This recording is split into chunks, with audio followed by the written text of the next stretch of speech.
तिरंगा भारत देश के हमर शान। तीन रंग के तिरंगा भारत देश के हमर शान।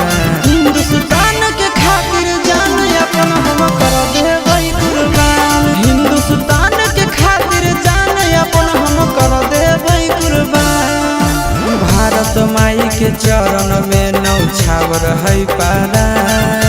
भारत माई के चरण में नौछावर है पारान। हिंदुस्तान के खातिर जान अपन कर देबै कुर्बान। हिंदुस्तान के खातिर जान अपन हम कर देबै कुर्बान।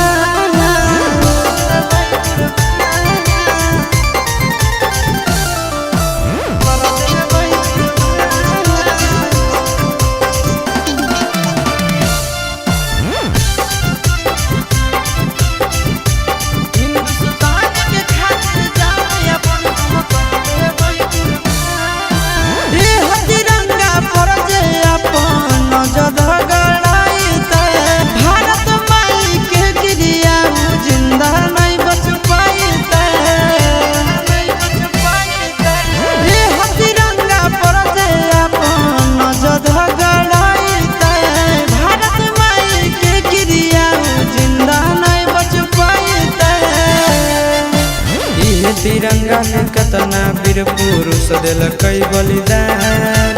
इहे तिरंगा में कितना वीर पुरुष दिलकै बलिदान। हिंदुस्तान के खातिर जान अपन हम कर देबै कुर्बान। हिंदुस्तान के खातिर जान अपन हम कर देबै कुर्बान।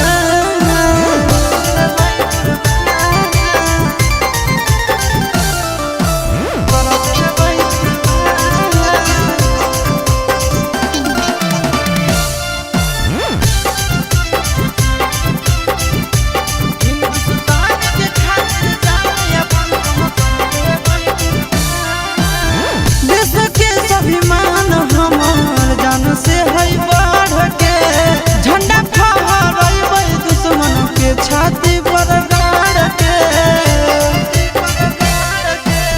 देश के स्वाभिमान हमार जान से है बढ़ के झंडा फहराइबै दुश्मन के छाती पर गाड़ के। इहे तिरंगा से आशीष चिंटू राजा के पहचान। इहे तिरंगा से चिंटू नंदन यादव के पहचान। हिंदुस्तान